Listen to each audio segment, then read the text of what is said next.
ditentukan oleh faktor-faktor lain. Nah, ini di sini akan dijelaskan ya. Dan nanti kelompok 2 ya yang akan menjelaskan mengenai bab 3 tentang teori kontingensi kepemimpinan. Mungkin anggota sudah terkumpul semua ya itu? Erik belum, Pak. Erik belum. Oke. Mungkin sambil menunggu, tapi nggak apa-apa. Gimana kalau kurang anggota 1? Paling bagian Eriknya gimana ya, Pak? Bagian Eriknya. Ditunggu aja ya. Sambil di absen aja juga tuh, Pak. Absen. Oke. Saya mau absen dan terakhir nanti ya. Sudah sekarang saja. Ajeng Ratnasari hadir? Hadir, Pak.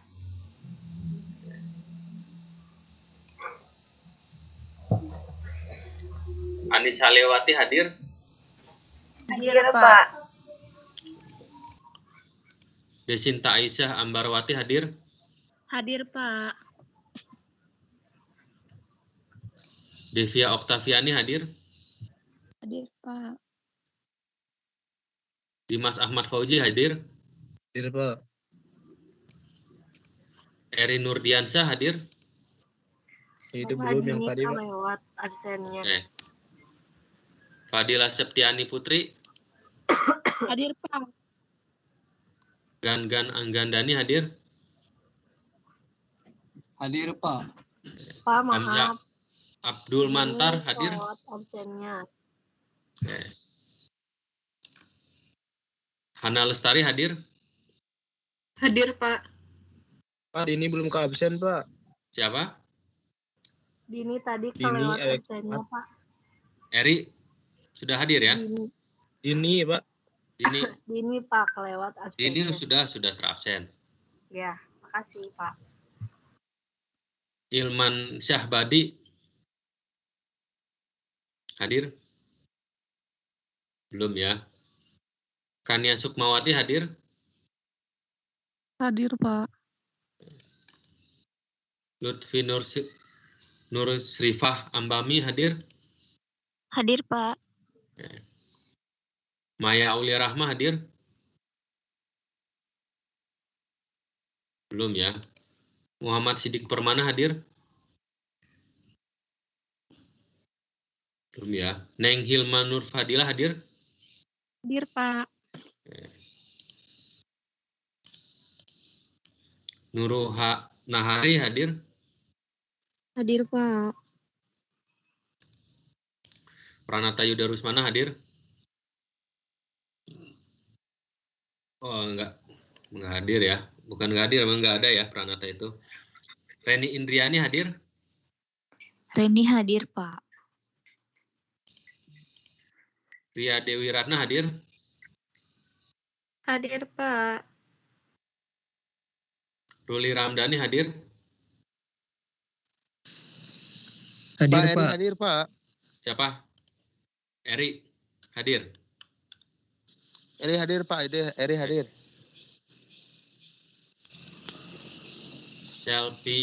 Selvia Suliani hadir? Hadir, Pak. Tante Herlina hadir? Hadir, Pak.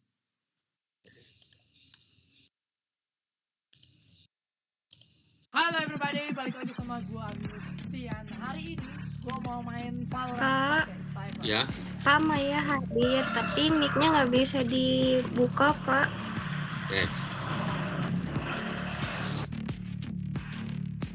Muhammad Sidik Permana hadir?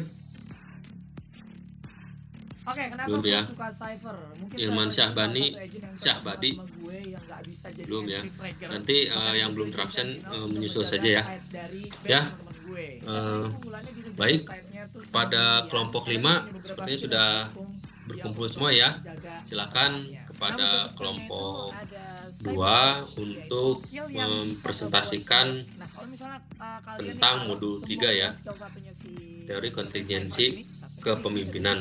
Silakan waktu dan tempat untuk dipersilakan kepada kelompok. Enggak. Udah ada gitu. Baik, Pak. Atas waktu dan tempatnya. Baik. Bismillahirrahmanirrahim. Assalamualaikum warahmatullahi wabarakatuh. Waalaikumsalam warahmatullahi wabarakatuh. Silahkan Waalaikumsalam warahmatullahi dengan wabarakatuh. cara Pertama-tama marilah kita panjatkan puji syukur kehadirat Allah Subhanahu wa taala karena berkat rahmat dan hidayahnya kita dapat dari video yang ke web kali ini. Perkenalkan, saya Ajeng Ratnasari yang akan bertugas sebagai moderator dalam diskusi materi teori kepemimpinan kontingensi dan kontemporer. Adapun anggota kelompok 2 diantaranya saya Ajeng Ratnasari, kemudian ada Eri Nurdiansah, Reni Indriani, dan Tanti Herina. Baiklah teman-teman, selanjutnya materi yang pertama mengenai kegiatan belajar 1 akan disampaikan oleh masuk layar penuh atau teori kontingensi. Perekaman ya. Nah, di sini Terdapat beberapa teori kontingensi yang tentang kepemimpinan yang akan kita bahas hari ini. Yakni ada Petwell Theory, LPC Contingency Model, Leader Member X Theory, Essay and Balance Situational Theory, dan Leader Participation Model. Jadi ini semuanya yang sudah pertama, dalam proses merekam ya teman-teman. Nah, sekarang teori. mari kita akhiri Teori proses Petwell adalah tentang mengklik ya. kepemimpinan, menjelaskan bagaimana perilaku seseorang pemimpin mempengaruhi Ketika kita kepuasan ingin mengakhiri rapat, dan maka kinerja secara otomatis para rekaman bawahannya. juga akan berhenti. Coba kita akhiri rapat ya.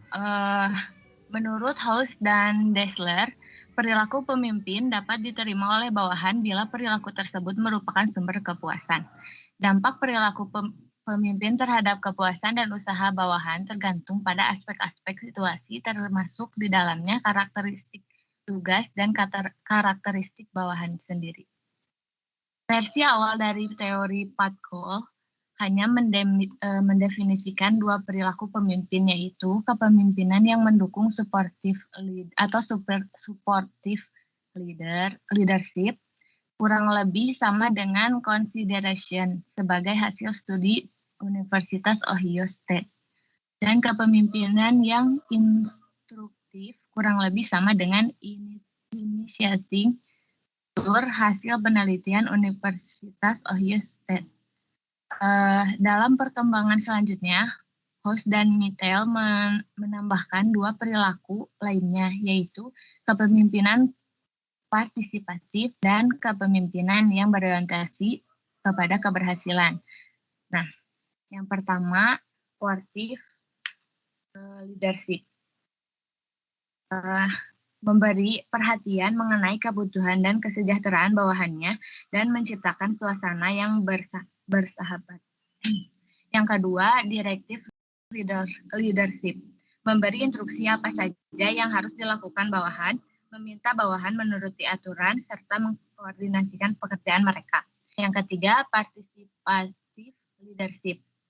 Berkonsultasi dengan bawahan dan mempertimbangkan opini dan saran bawahan. Dan yang keempat, achievement-oriented leadership. Menetapkan tujuan-tujuan yang menantang, mencari perbaikan dalam kinerja, menekan kepada keunggulan dalam kinerja, dan memperhatikan kepercayaan bawahan bahwa bawahan akan mencapai standar yang tinggi. Kemudian ada LPC Contingency Model.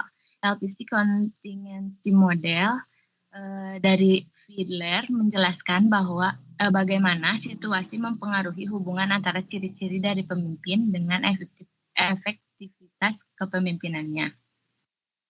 Fiedler mencoba memprediksi efektivitas kepemimpinan seseorang dari suatu pengukuran yang disebut dengan the least preferred worker atau LPC score. Pada umumnya, seorang pemimpin yang kritis akan memeringkat kerabat kerja yang paling tidak disukai dengan skor LPC yang rendah, sedangkan pemimpin yang toleran akan memberikan skor LPC yang tinggi. Menurut Rice, pemimpin yang mempunyai skor LPC rendah menunjukkan keberhasilan dalam tugas, sedangkan pemimpin dengan skor LPC tinggi dinilai berhasil dalam hubungan antar pribadi. Rice berpendapat bahwa pola perilaku pemimpin berbeda-beda tergantung kepada situasi. Hubungan antara skor LPC dengan pemimpin dengan efektivitas kepemimpinan tergantung kepada variabel situasional yang disebut sebagai keberuntungan situasi atau situasional favorability atau situasi kontrol. Kemudian ada yang ketiga, leader member exchange theory. Teori ini menjelaskan bagaimana para pemimpin mengembangkan hubungan pertukaran dalam situasi yang berbeda dengan berbagai orang bawahan. Teori ini mencoba mengungkapkan hubungan-hubungan baik ke atas maupun ke bawah yang dilakukan oleh seorang pemimpin yang mempunyai implikasi pada efektivitas pemimpin tersebut dalam organisasi. Dasar pemikiran leader member exchange theory adalah bahwa pemimpin biasanya menetapkan sebuah hubungan pertukaran yang istimewa dengan sejumlah orang bawahan yang dipercayainya atau disebut sebagai kelompok yang berfungsi sebagai asisten atau penasehat. Ryan dan Kasman mengatakan bahwa seleksi kelompok in dibuat berdasarkan sesuai pribadi termasuk kemampuan dan kepercayaan pemimpin terhadap bawahannya. Dalam hubungan pertukaran dengan para bawahan dari kelompok out, proses saling mempengaruhi relatif rendah. Sumber utama pengaruh pemimpin adalah kewenangan sah yang dikombinasikan dengan perceived power dan reward power terbatas. Dasar untuk menetapkan hubungan pertukaran yang lebih dalam dengan bawahan dari kelompok in adalah kontrol yang dipunyai pemimpin terhadap hal-hal yang diinginkan oleh bawahan. Misalnya penugasan pada tugas-tugas yang diinginkan, pendelegasian wewenang dan tanggung jawab yang lebih besar, partisipasi dalam pengambilan keputusan, imbalan berwujud seperti kenaikan gaji, dukungan dan persetujuan dalam membangun karir dan sebagainya. Konsekuensi terhadap manfaat-manfaat yang lebih tinggi. Para bawahan dari kelompok ini diharapkan bekerja lebih keras, lebih berkomitmen kepada sasaran tugas, lebih setia kepada pemimpin tersebut. Dalam perkembangannya, teori ini diperluas dengan memasukkan hubungan pertukaran ke atas dari pemimpin di samping hubungan ke bawah dengan para bawahan.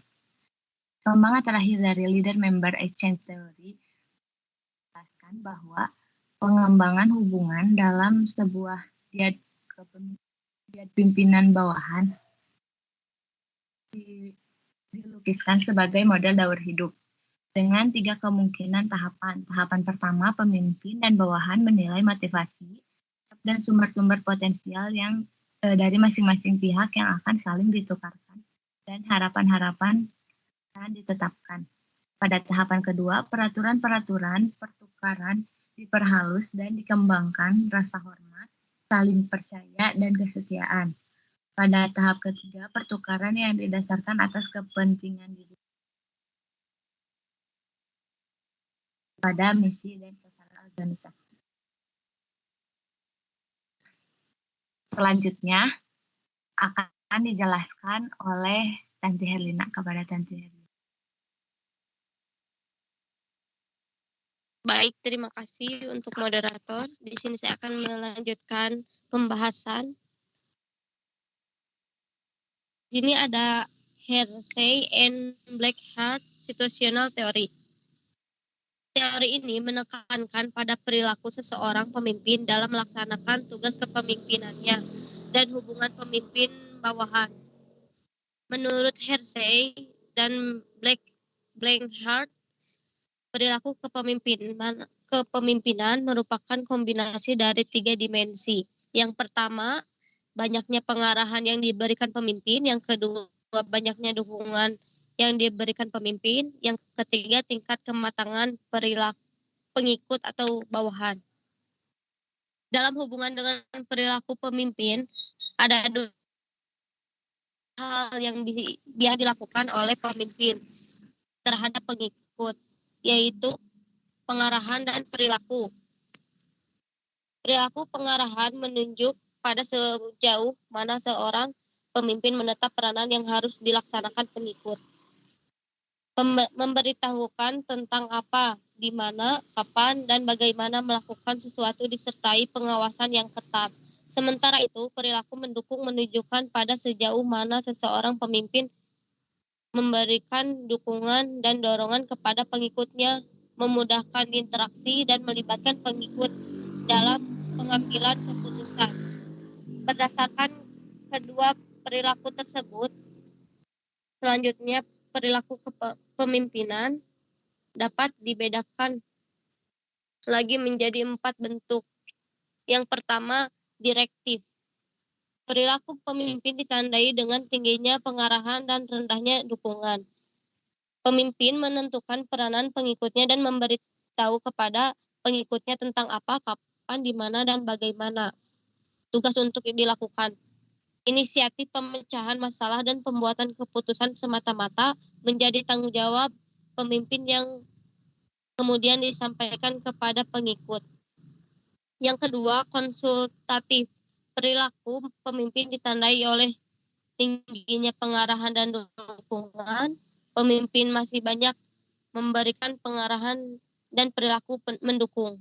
Misalnya, dengan mendukung mendengarkan keluhan dan perasaan pengikut, ide-ide dan saran pengikut tentang keputusan yang dibuat. Sementara dukungan terhadap pengikut ditingkatkan, pengawasan atas pelaksanaan keputusan tetap ada pada pemimpin. Yang ketiga, partisipatif. Perilaku pemimpin ditandai oleh rendahnya pengarahan dan tingginya dukungan. Kontrol akan pemecahan masalah dan pembuatan keputusan antara pemimpin dan pengikut dalam keadaan seimbang. Pemimpin dan pengikut sama-sama terlibat dalam pemecahan masalah dan pembuatan keputusan. Secara intensif, pemimpin mendengarkan pengikutnya, keikutsertaan dalam pemecahan masalah dan pembuatan keputusan semakin bertambah. Yang keempat, perilaku pemimpin ditandai delegatif. Rendahnya pengarahan dan dukungan, pemimpin mendiskusikan masalah-masalah dengan pengikut dan telah mencapai kesepakatan mendelegasikan pembuatan keputusan seluruhnya kepada pengikut. Pemimpin memberikan kesempatan yang luas kepada pengikut untuk menyelesaikan tugas-tugas dengan keputusan pengikut sendiri. Pemimpin menganggap pengikut telah memiliki kemampuan dan keyakinan untuk memikul tanggung jawab untuk mengarahkan dan mengelola dirinya. Banyaknya pengarahan atau dukungan yang diberikan pemimpin tergantung pada tingkat kematangan yang ditunjukkan para pengikut atas sesuatu tugas, fungsi, atau tujuan tersebut yang ingin dilaksanakan oleh pemimpin individu atau kelompok. Hal ini berarti bahwa keberhasilan kepemimpinan seorang tergantung pada sejauh mana ia menyesuaikan perilaku kepemimpinan dengan situasi yang dihadapi atau sejauh mana perilaku kepemimpinan diubah sesuai dengan situasi. Situasi dalam kaitan ini meliputi waktu, tuntutan pekerjaan, kemampuan pengikut, pemimpin, teman kerja, harapan-harapan, tujuan organisasi, dan tujuan pengikut. Kematangan atau kedewasaan dalam teori situasional dapat dirumuskan sebagai suatu kemauan dari pengikut untuk bertanggung jawab dalam mengarahkan perilaku sendiri. Kemampuan berkaitan dengan pengetahuan atau keterampilan yang dapat diperoleh melalui pendidikan, latihan, atau pengalaman. Untuk memahami konsep kematangan atau kedewasaan pengikut, ada beberapa indikator yang dapat digunakan untuk menentukan bahwa pengikut memiliki kedewasaan. Yang pertama, mempunyai tujuan yang dapat dicapai dan tujuan tersebut menggambarkan prestasi, termasuk di dalamnya kemampuan untuk menyusun tujuan tersebut. Yang kedua, mempunyai rasa tanggung jawab atau memiliki kemampuan dan kemampuan. Kombinasi antara kemauan dan kemauan memunculkan 4 macam variabel. Yang pertama, tidak mau dan tidak mampu. Yang kedua, mau tetapi tidak mampu. Yang ketiga, tidak mau tetapi mampu. Yang keempat, mau dan mampu. Pengikut yang memiliki tingkat kedewasaan atau kematangan tinggi adalah mereka yang memiliki kemauan dan kemampuan. Sedangkan pengikut yang rendah tingkat kedewasaan atau kematangannya adalah mereka yang tidak mau dan tidak mampu. Poin yang ketiga, mempunyai pendidikan dan pengalaman. Poin yang keempat, mempunyai kemampuan dan pengetahuan teknis dalam melaksanakan tugas dan rasa percaya pada diri sendiri serta harga diri. Jadi pengikut dapat dikatakan mempunyai tingkat kedewasaan atau kematangan tinggi apabila memiliki kemampuan dan kemauan, memiliki rasa percaya diri sendiri dan harga diri.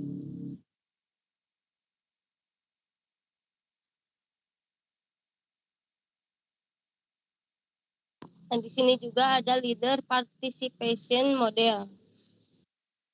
Salah satu fungsi yang paling penting dilakukan oleh seorang pemimpin adalah membuat keputusan.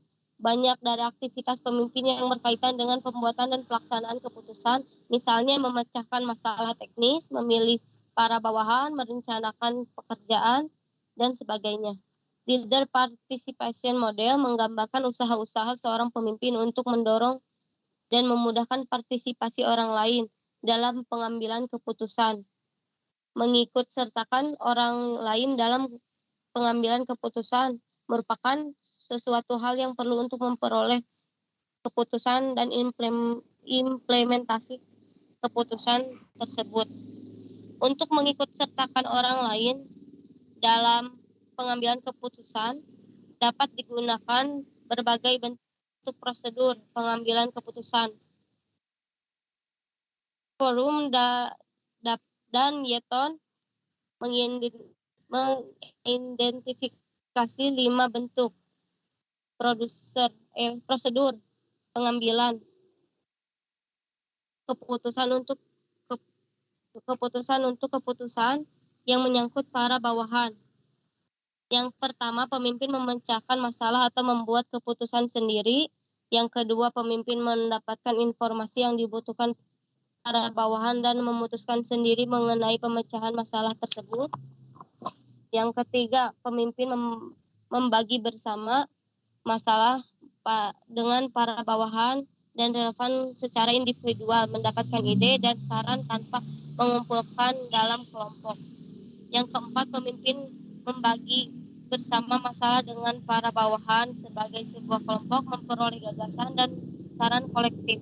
Yang kelima, pemimpin membagi bersama masalah dengan para bawahan sebagai sebuah kelompok.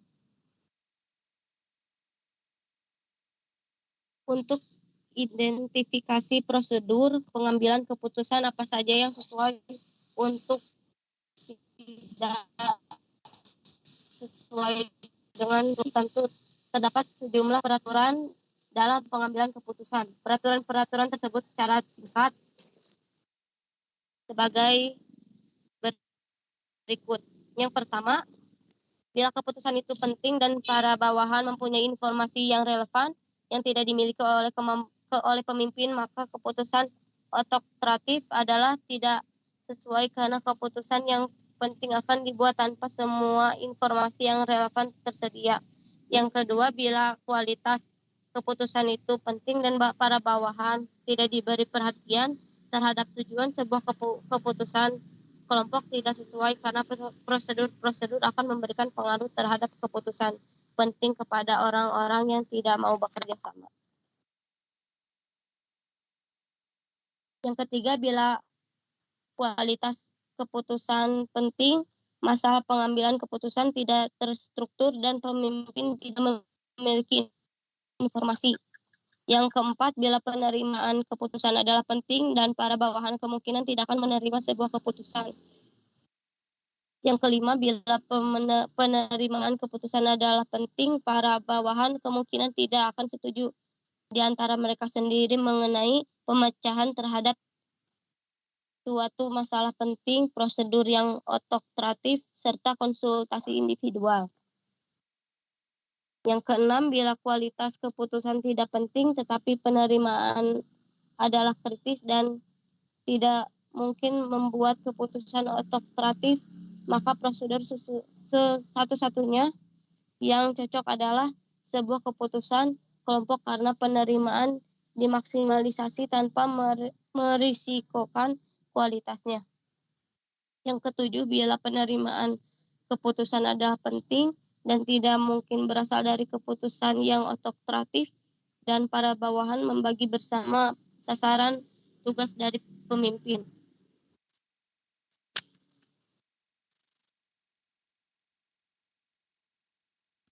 Di antara prosedur-prosedur pengambilan keputusan yang feasible harus didasarkan atas kriteria lain.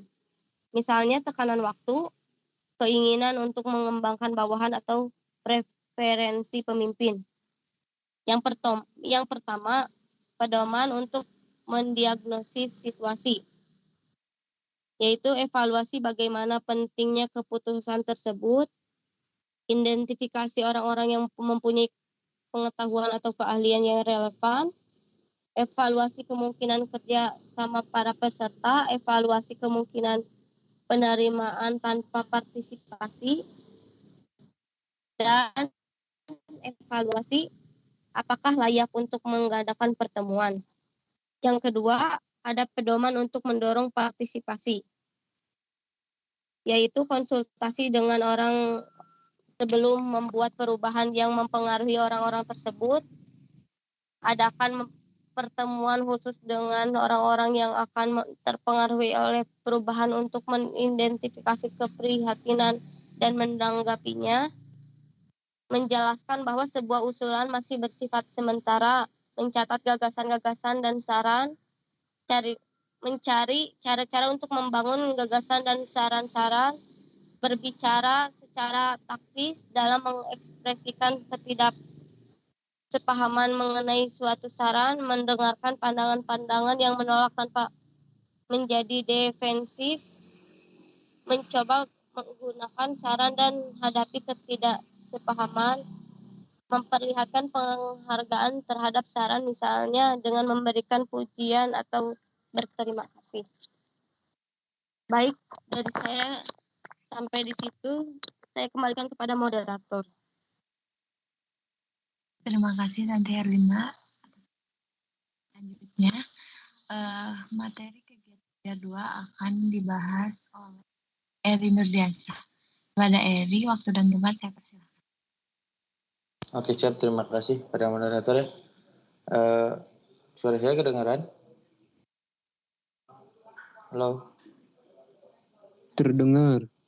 Oke, terima kasih. Bismillahirrahmanirrahim. Assalamualaikum warahmatullahi wabarakatuh. Saya Nurdiansyah. Di sini saya akan menjelaskan sedikit dari kegiatan belajar 2 ya. Teori atribusi kepemimpinan. Ya, memang saya sudah di situ tulis ya, udah ada itu ringkasan, mungkin bukan ringkasan, itu menurut para ahli yang saya tulis di atas mungkin. Nah, untuk yang modul itu saya sedikit sambil membaca juga ya. Yang pertama ada menurut dari teori atribusi kepemimpinan. Yang pertama ada pertamanya itu pendekatan atau teori yang berkembang hingga tahun 1940-an. Dikenal dengan teori sifat. Teori atau pendekatan ini berdasarkan sifat-sifat kepribadian umum yang dimiliki oleh seorang pemimpin lebih besar daripada yang bukan pemimpin. Berdasarkan teori ini ya, kepemimpinan dibawa sejak lahir atau merupakan bakat bawaan.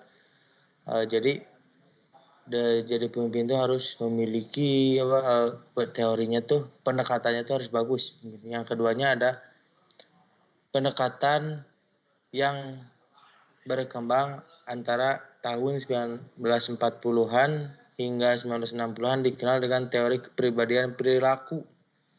Ya, teori ini mengacu pada tingkah laku tertentu yang membedakan antara pemimpin dan bukan pemimpin. Ya, teori ini juga berpendapat bahwa kepemimpinan itu dapat diajarkan untuk melahirkan seseorang pemimpin yang efektif dapat dihasilkan dengan mendesain sebuah program khusus. Teori ini berkembang selaras dengan perkembangan paradigma manajemen hubungan manusia. Seorang pemimpin atau pemimpin bagi umat unitnya. Oleh sebab itu, teori kepemimpinan kepribadian perilaku banyak dijadikan sebagai landasan untuk dilaksanakan pelatihan kepemimpinan manajerial pada suatu organisasi.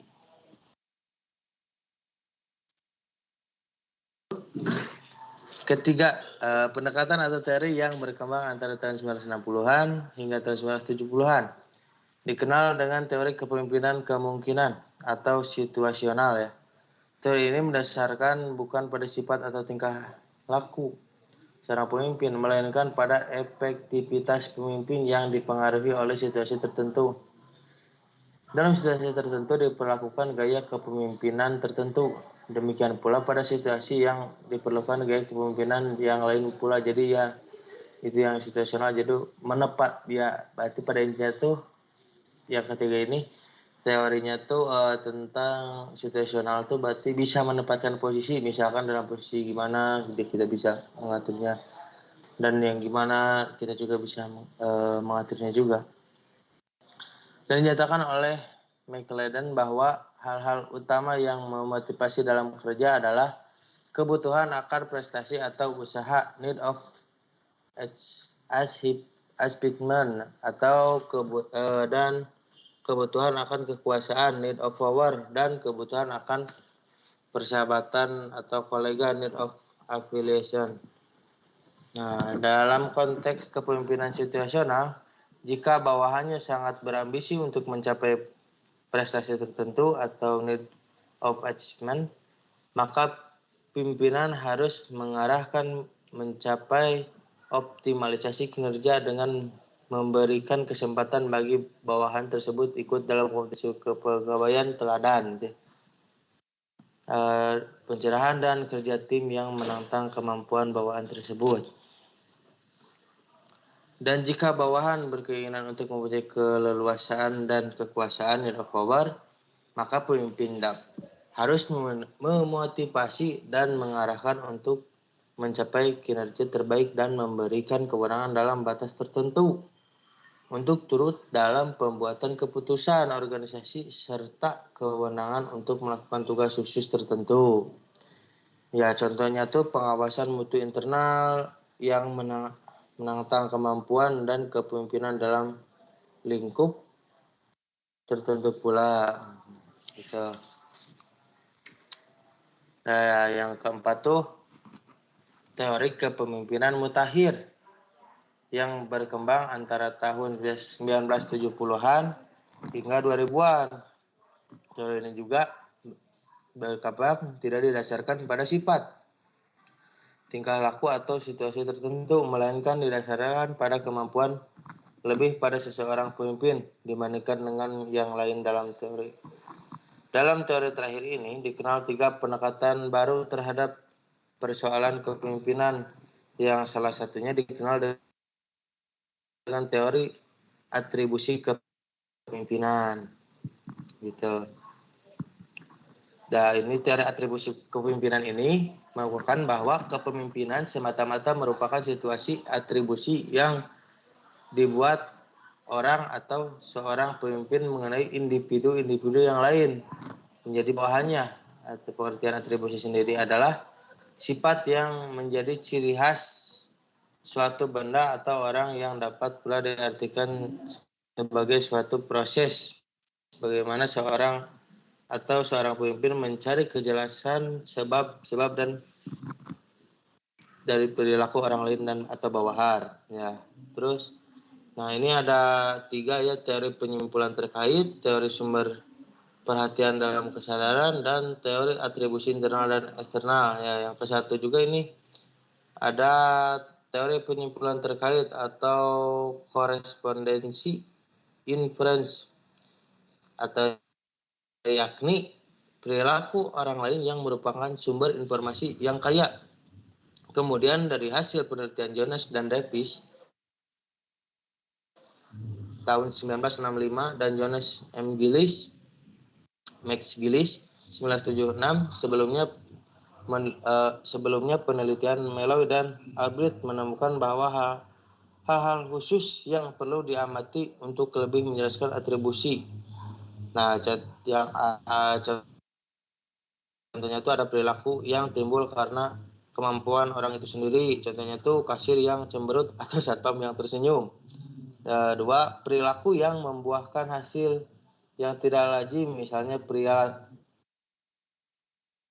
yang mau dengan seorang wanita gendut, jelek, dan miskin.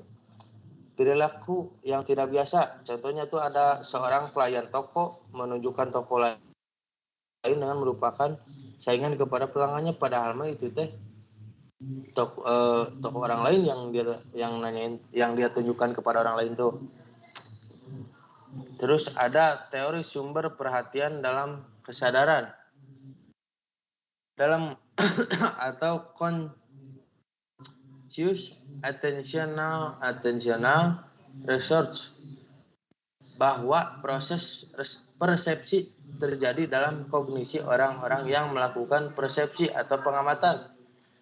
Menurut Gilbert dan kawan-kawan 1988, atribusi kesadaran ini melewati 3 tahapan, yaitu kategorisasi, karakterisasi, dan yang terakhir itu koreksi. Nah, terus ada teori atribusi internal dan eksternal dikemukakan oleh Kelly dan Michel pada tahun 1980, yaitu teori berfokus pada akal sehat. Teori ini ada 3 hal yang perlu diperhatikan saja, yaitu 1, konsensus, konsistensi, dan distingsi atau kekhusyuan gitu. Selanjutnya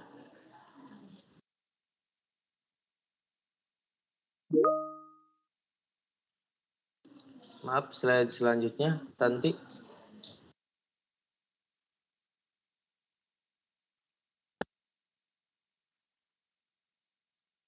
Oke, hakikat kepemimpinan transformal.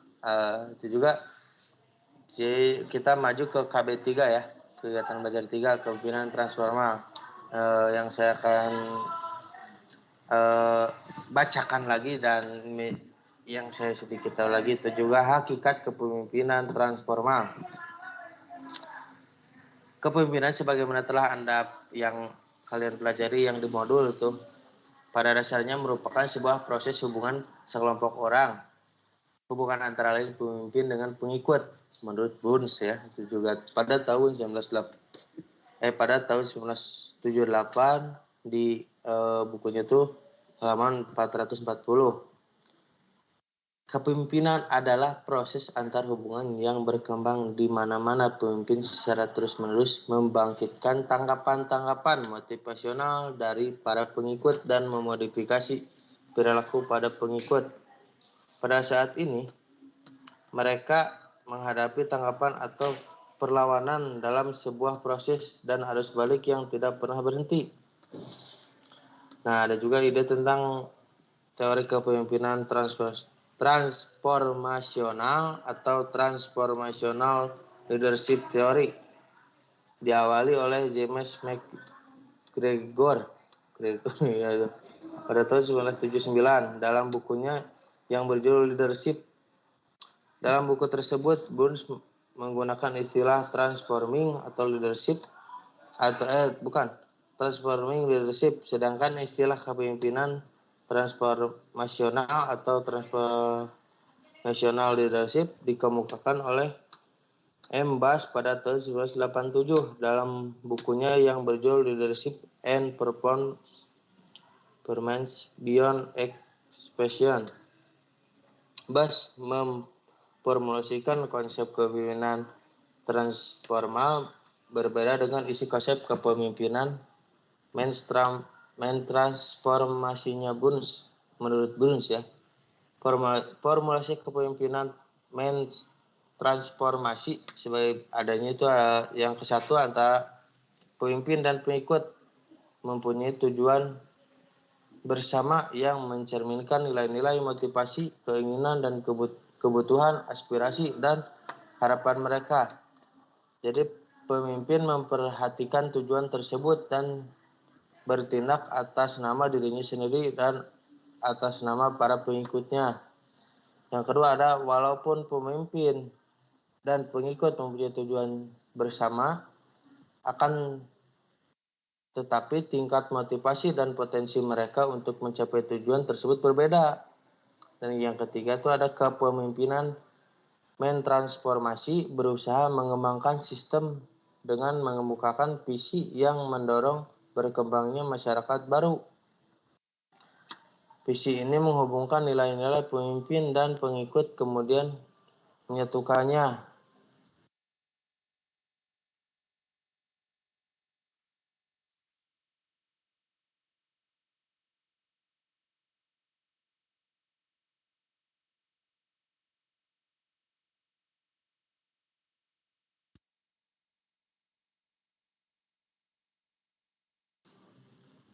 Dua cara aktif membuat pengikut menjadi pemimpin. Yang kelima ada tingkat yang tertinggi dari kepemimpinan transformasi menurut Burns adalah terciptanya dan terlaksananya nilai-nilai akhir yang meliputi keadilan, kebebasan, kemerdekaan, persamaan, dan persaudaraan dalam masyarakat. Nah, ini contoh kepemimpinan transformasi adalah kepemimpinan yang dilakukan oleh Mahatma Gandhi di India, Lenin di Rusia, Mao Zedong di Cina, dan Martin Luther King Jr. di Amerika Serikat. Itu hakikat mungkin yang saya bisa jelaskan yang untuk hakikat kepemimpinan transformasional segitu. Terima kasih atas waktunya. Saya kembalikan lagi kepada moderator. Terima kasih.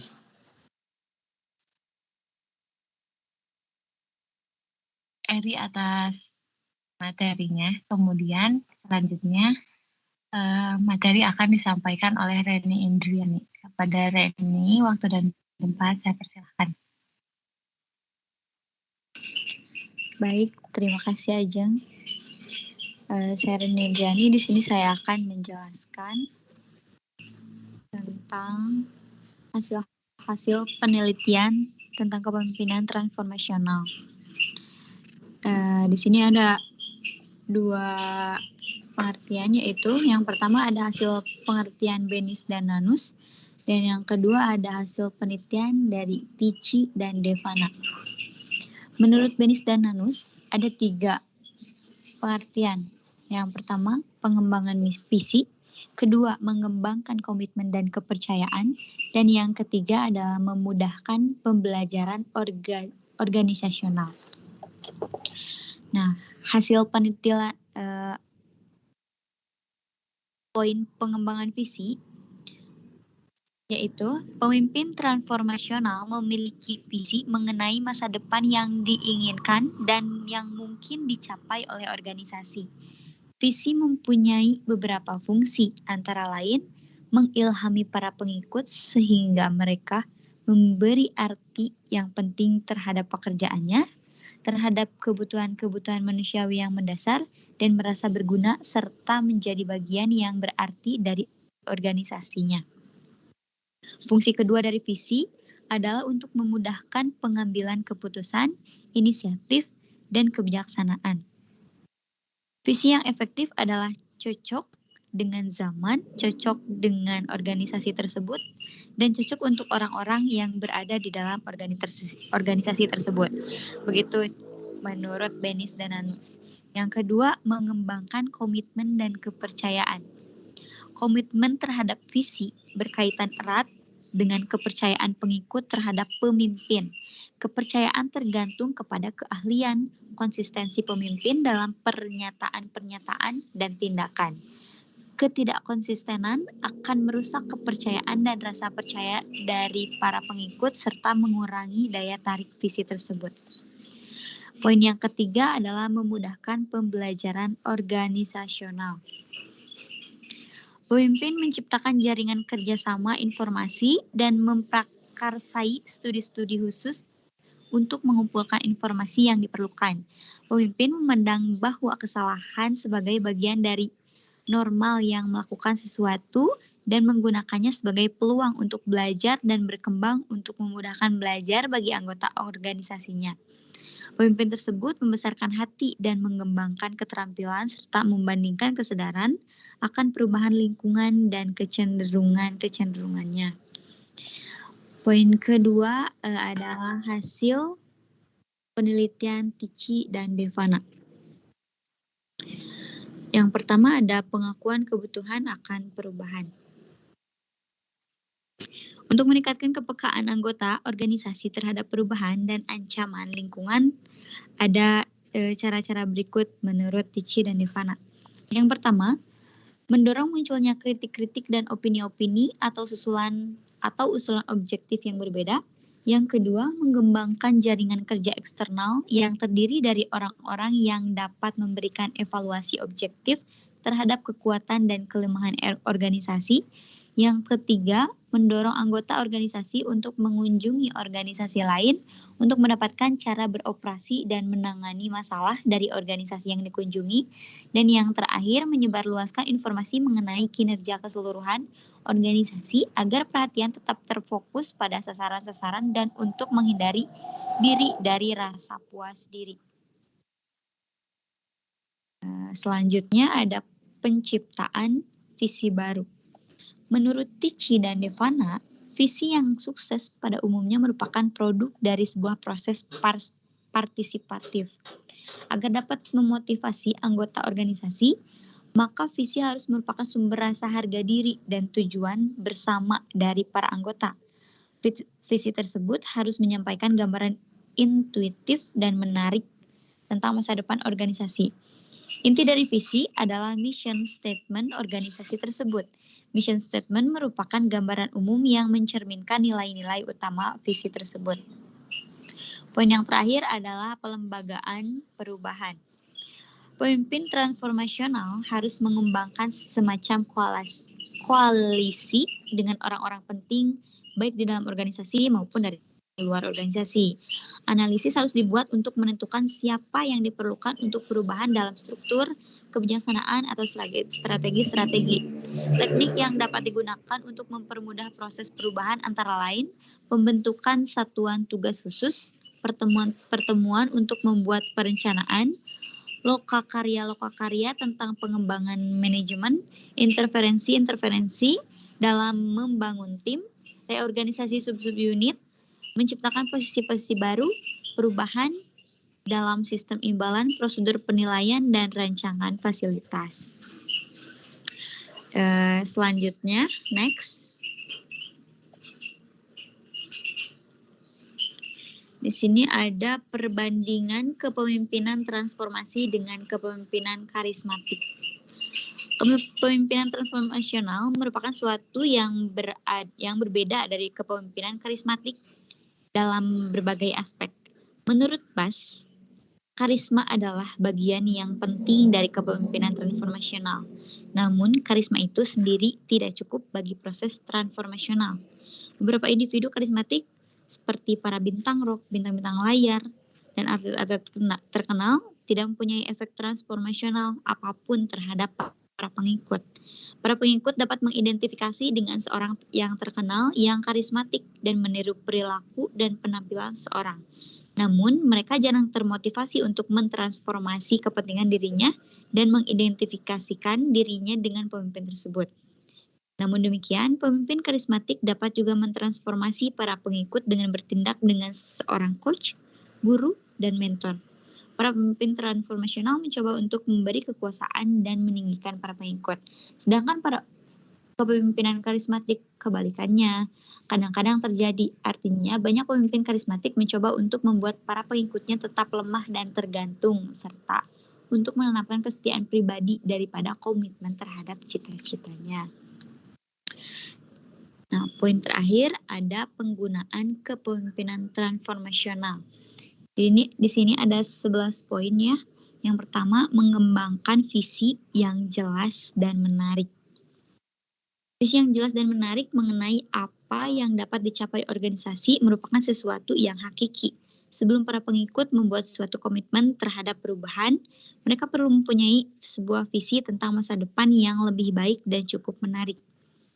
Poin yang kedua ada mengembangkan strategi untuk mencapai visi. Dalam mengembangkan sebuah visi dan strategi baru, tidak perlu menghilangkan semua aspek budaya dan ideologi lama. Nilai-nilai yang dirasakan bersama yang kuat dalam ideologi yang lama harus dipertahankan bila cocok dengan visi dan strategi yang baru. Dengan cara demikian, maka dapat dibangun sebuah visi strategis baru berdasarkan fondasi nilai-nilai kuat dari budaya yang ada. Poin yang ketiga, mengartikulasikan dan mempromosikan visi. Seorang pemimpin kemungkinan akan mengkomunikasikan visi sejelas-jelasnya dan mungkin lebih memaksa dengan menggunakan bahasa yang bermacam-macam dan emosional, dengan kisah-kisah, simbol-simbol, dan slogan-slogan. Nah, itu merupakan promosi juga.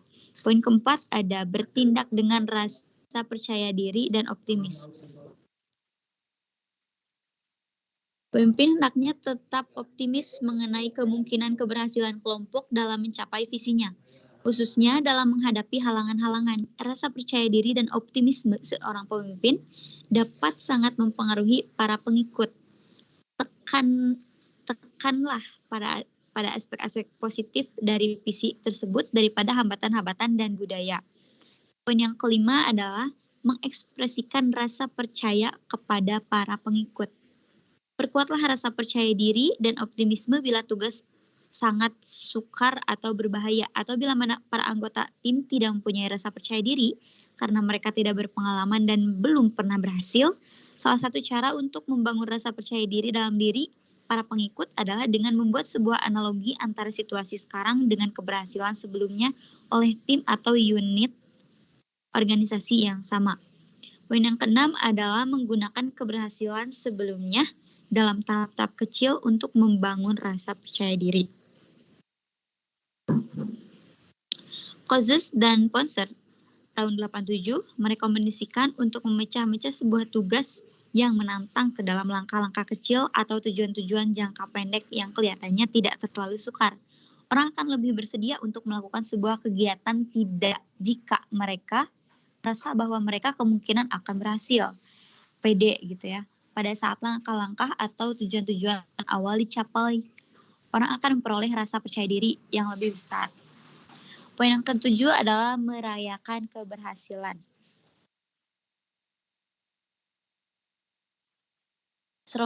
Seremoni-seremoni formal atau informal untuk merayakan kesuksesan dan keberhasilan-keberhasilan dapat digunakan untuk meningkatkan optimisme, membangun komitmen, dan memperkuat identifikasi dengan organisasi. Akuilah kontribusi dan keberhasilan diri dari para individu, kegembiraan dan antusiasme yang ditimbulkan dalam sebuah seremoni yang demikian seringkali menyebar ke pekerjaan sehari-hari. Poin ke-8 adalah menggunakan tindakan-tindakan yang dramatis dan simbolis untuk menekankan nilai-nilai utama. Tindakan-tindakan simbolis menunjukkan nilai seorang pemimpin dan memperlihatkan komitmen terhadapnya atau terhadap visinya. Poin yang ke-9 adalah memimpin melalui contoh. Memimpin melalui contoh kadang-kadang disebut pemodelan peran atau role modeling. Jika pemimpin meminta para pengikutnya memperhatikan sebuah standar tertentu, maka pemimpin tersebut harus juga memperhatikan standar yang sama. Seorang pemimpin yang meminta para pengikut untuk melakukan pengorbanan, ia pun harus memberi contoh dengan melakukan hal yang sama. Nilai-nilai yang didukung oleh seorang pemimpin harus diperlihatkan dalam perilaku sehari-hari pemimpin tersebut, dan hal ini harus dilakukan secara konsisten. Poin ke-10 adalah menciptakan, memodifikasi, atau menghapuskan bentuk-bentuk kultural. Perubahan-perubahan penting dalam budaya membutuhkan modifikasi bentuk-bentuk budaya seperti seremoni, ritual, upacara, slogan, simbol, dan label. Sejumlah perubahan yang berbeda dimungkinkan, termasuk penghapusan beberapa bentuk budaya yang menyimbolkan ideologi lama, memodifikasi bentuk-bentuk budaya lain untuk mengekspresikan ideologi yang baru, dan menciptakan beberapa bentuk budaya yang baru. Dan poin yang terakhir adalah menggunakan upacara-upacara transisi untuk membantu orang melewati perubahan. Bila perubahan-perubahan radikal dibuat, upacara-upacara transisi seperti seremoni-seremoni dan ritual dapat digunakan untuk membantu orang mengekspresikan kesedihan dan kemarahan mereka karena merasa kehilangan budaya yang lama. Seperti itu, sekian penjelasan dari saya kembalikan ke moderator. Terima kasih.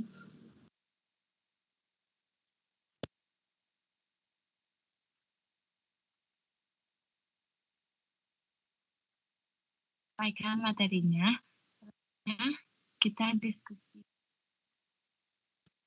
Ada yang ingin ditanya?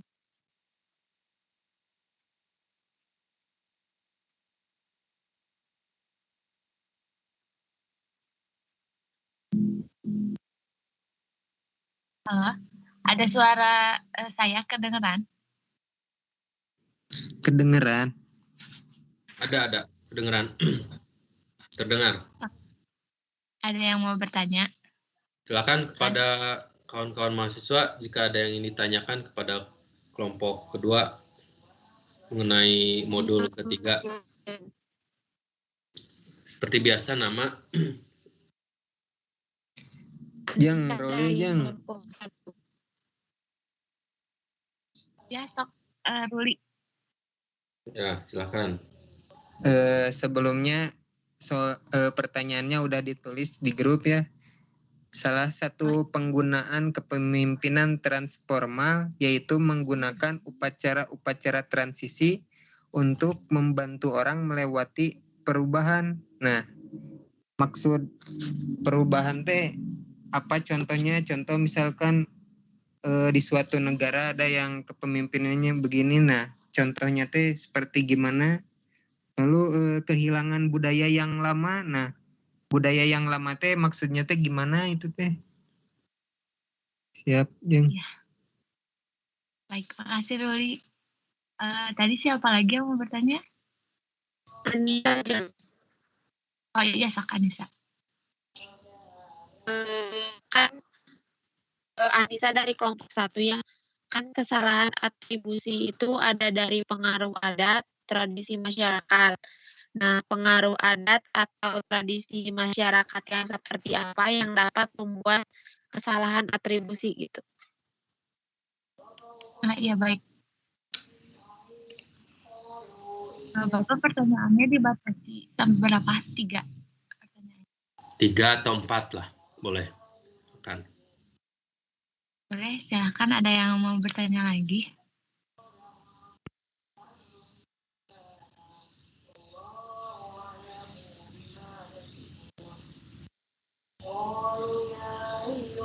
Jawab aja.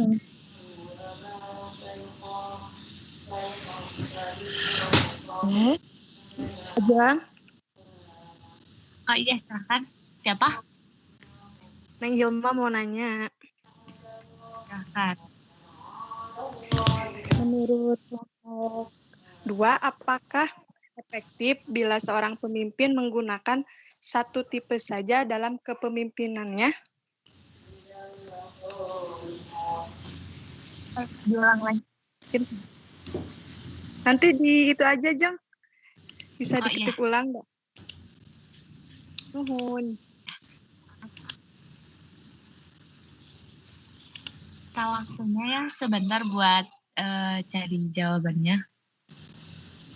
Atau ada satu lagi yang mau bertanya? Gimana aja, boleh? Ah iya, silakan. Ya kan, menurut teori sumber perhatian ada 3 tahap, dan menurut Gilbert tahapannya itu adalah kategorisasi, karakterisasi, dan koreksi. Sedangkan pada faktanya seseorang karena faktanya kita hanya bisa menyimpulkan secara dari penampilannya, maksudnya dari hal yang pertama kita lihat dari orang tersebut, tanpa harus mengenai karakteristik mereka serta koreksi apa yang harus kita lakukan terhadap orang tersebut. Nah, bagaimana sikap kita atau perilaku kita dalam menanggapi persoalan tersebut? Iya, makasih pertanyaannya. Baik, sudah ada 4 pertanyaan ya.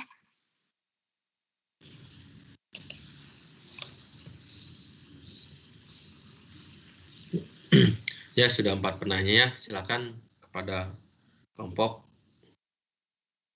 Bapak sebelumnya minta maaf baru bisa masuk tadi, ya, Pak. Oh ya, baik. Silakan lanjutkan.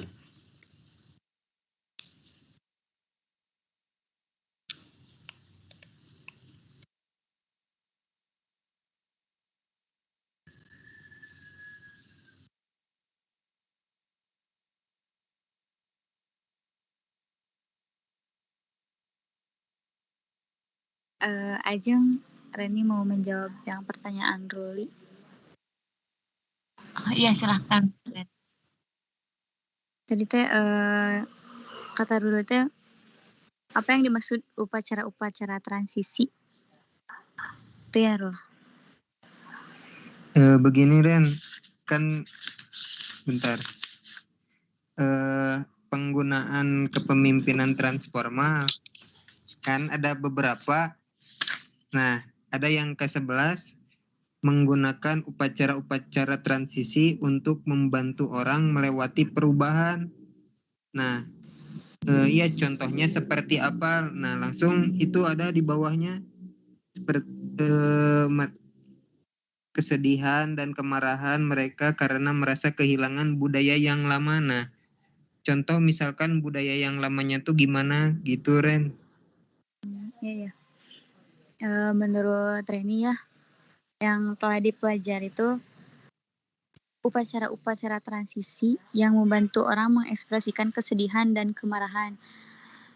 Sebelum pada zaman sekarang kan presiden ya, kalau misalkan dari zaman dulu entah itu raja-raja atau apa gitu pemimpinnya teh.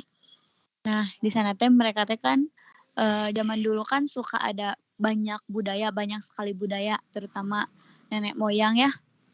Kayak ritual-ritual, terus teh hari-hari besar memperingati mereka. Jadi mereka teh yang di mana ya? Yang di Bali kalau nggak salah mah bikin ini gini. Kalau di Sunda mah badawang gini kan, tapi dikalautkeun sih. Terus tapi pakai sesajen, tah itu teh mengekspresikan kesedihan mereka gitu, mengenang budaya yang telah lalu. Terus emang di Sunda juga kayak apa ya, mengekspresikan kesedihan teh kayak kalau misalkan nikah ada siraman, namanya siraman sebelum ijab kabul tuh ada yang namanya acara siraman rohani. Nah itu teh budaya zaman dulu itu mengekspresikan kesedihan di mana orang tuanya mau melepaskan anaknya gitu. Itu termasuk kebudayaan sebelum kepemimpinan yang zaman sekarang presiden ya gitu. Banyak lagi lah budaya. Jadi apa gimana? Melewati perubahan sebelah mana itu Tirin? Budayanya. Budaya teh kan kebiasaan dulu tapi dipakai lagi sekarang gitu. Jadi lebih ke memperingati lagi kalau misalkan sekarang gitu. Gitu loh. Oh iya, siap Ren. Masih kurang jelas atau ada teman-teman yang ingin menambahkan silakan. Atau gini mungkin Ren, kalau maksud Ren ini mah contoh misalkan di Bali marah kepada roh-roh jahat, membuat patung-patungnya dihancurin gitu. yang gitu bukan? Kalau itu yang di Bali mah nggak tahu memperingati apa gitu yang si patung-patung tadi dikalautkan gini. Itu kayaknya itu termasuk tapi nanti coba dikoreksi lagi sama Bapak. Iya. Menurut Siap. aku sih Barangkali teman-teman ada yang ingin menambahkan, gak apa-apa ya Ren? Ya, Itu modul yang berapa itu? Ya, siap lah. modul 3 Pak. Halaman berapa coba? Halaman 3.54. 3.54. Oh ya, silakan lanjut yang lain dulu. Transisi. Oke, Pak. Mungkin saya Eri ya mau menjawab pertanyaan dari Anissa tuh yang tentang kan kesalahan atribusi ada dari pengaruh adat, tradisi masyarakat. Nah, pengaruh adat atau tradisi masyarakat yang seperti apa yang membuat kesalahan atribusi? Itu ya Anissa ya? Anissa? Halo. Mana Anissa? Ya, Eri. Gini mungkin ya yang Eri mungkin bisa jawab, tapi nantilah kalau misalkan kurang lengkap mah boleh ditambahin juga sama yang lain juga dan nanti ada yang mau koreksi juga mungkin ya. Jadi ada beberapa faktor ya yang membuat menjadi kesalahan atribusi itu. Yang pertama itu kita bisa melihat dari fisiknya. Dari fisik misalnya cara berpakaian, cara berpenampilan, cara bahasa. Tiap orang kan itu pasti ada perbedaan mungkin ya, pasti ada perbedaan. Jadi di setiap orangnya tuh banyak yang jadi kesalahan atribusinya tuh dari diri sendirinya. Mungkin yang pertama tuh.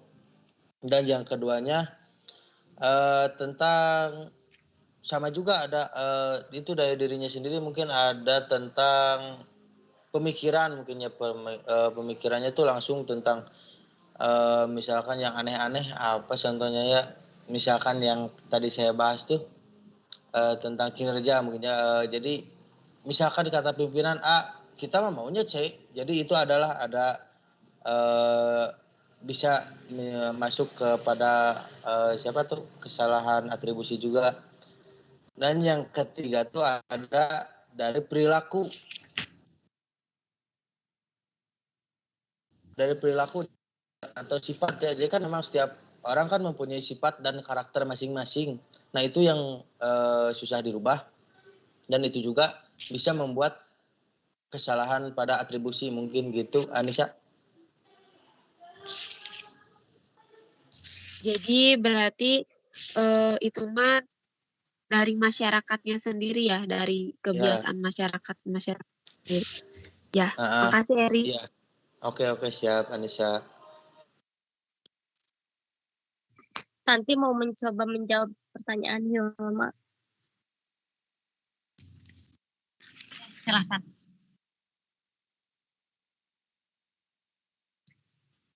Pertanyaan Hilma kan, apakah efektif bila seorang pemimpin menggunakan satu tipe saja dalam kepemimpinannya? Menurut Tanti sih tidak efektif. Karena seseorang pemimpin diharapkan dapat menampilkan gaya kepemimpinannya segala situasi tergantung kondisi dan situasi serta kepada bawahan mana yang dipimpinnya. Jadi menurut Tanti sih kurang efektif kalau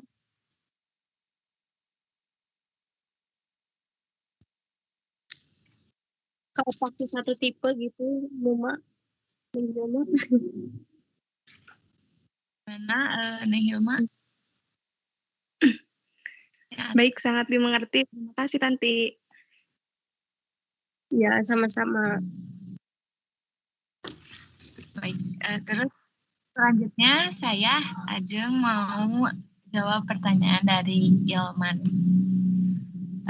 Pertanyaannya tadi teh, menurut teori sumber perhatian melalui 3 tahap kategorisasi kategorisasi, karakteristik, dan koreksi. Sedangkan faktanya, kita hanya bisa menyimpulkan secara dari penampilan tanpa harus mengenal dari karakteristik orang tersebut. Sikap kita apa yang bisa kita lakukan dalam menyikapi persoalan tersebut.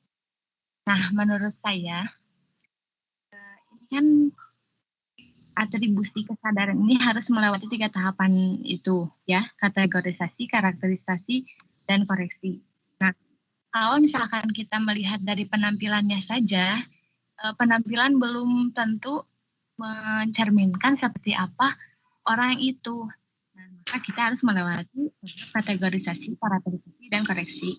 Nah, kan di sini ada teori atribusi kepemimpinan itu menjelaskan bahwa keberhasilan kepemimpinan tergantung pada kemampuan seseorang untuk mempengaruhi dan mengarahkan pihak lain untuk melakukan sesuatu.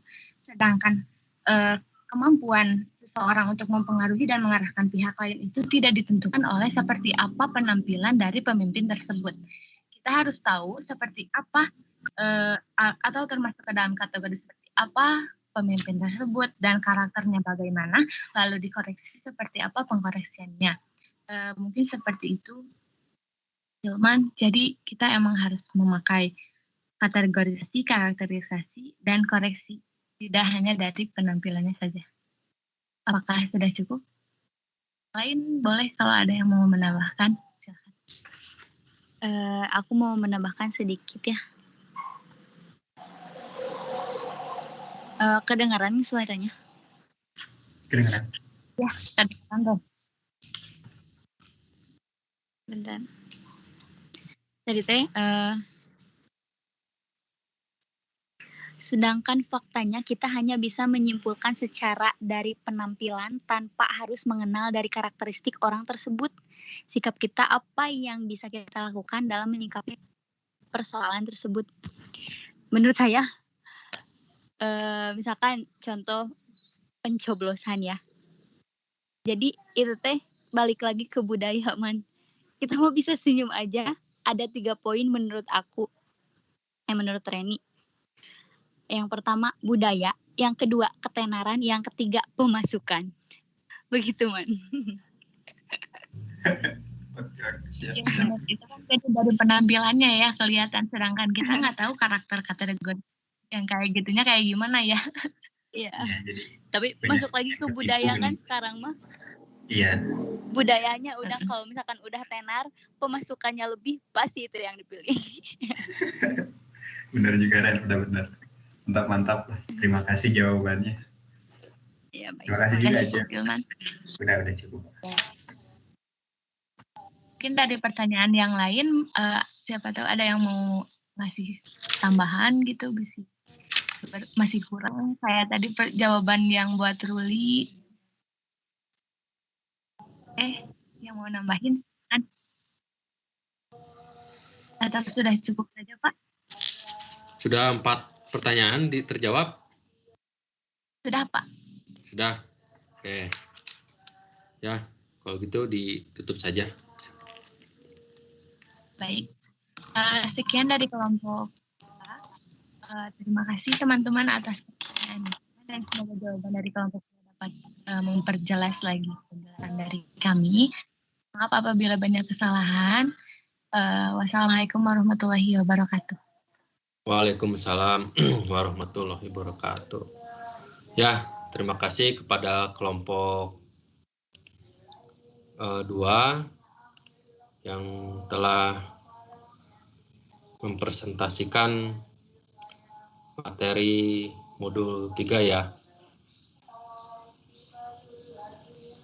Nah, ada beberapa pertanyaan ya yang bagus tadi itu dari kawan-kawan, dan saya apresiasi ya kawan-kawan aktif ya dalam sesi ini gitu. Nah, jadi ini PPT saya terlihat? Terlihat, Pak. Terlihat ya. Sudah terlihat, Pak.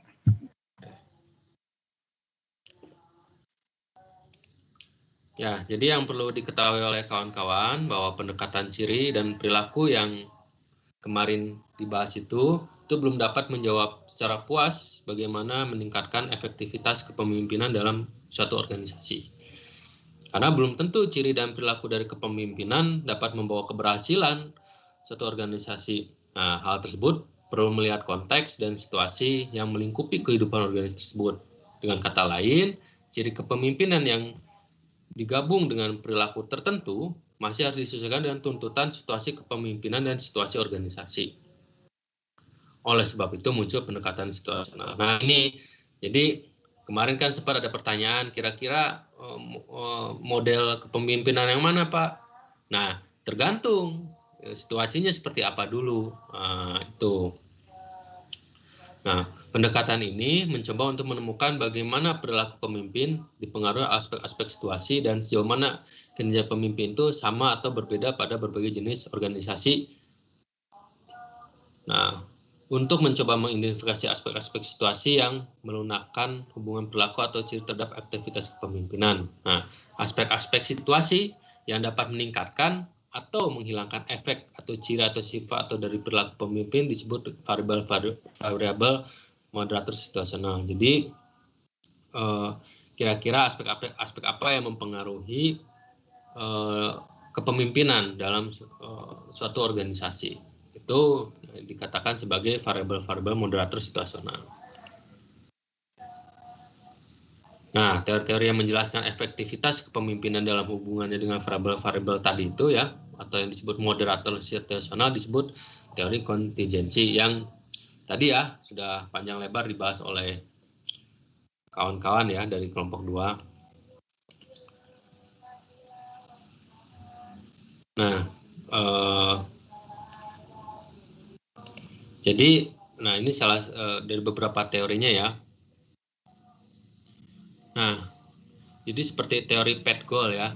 Teori Petgold tentang kepemimpinan meneliti bagaimana 4 aspek perilaku pemimpin mempengaruhi kepuasan serta motivasi pengikut.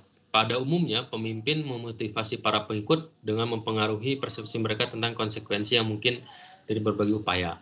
Nah, bila para pengikut percaya bahwa hasil-hasil dapat diperoleh dengan usaha yang terus dan bahwa usaha yang demikian akan berhasil, maka kemungkinan akan melakukan usaha tersebut.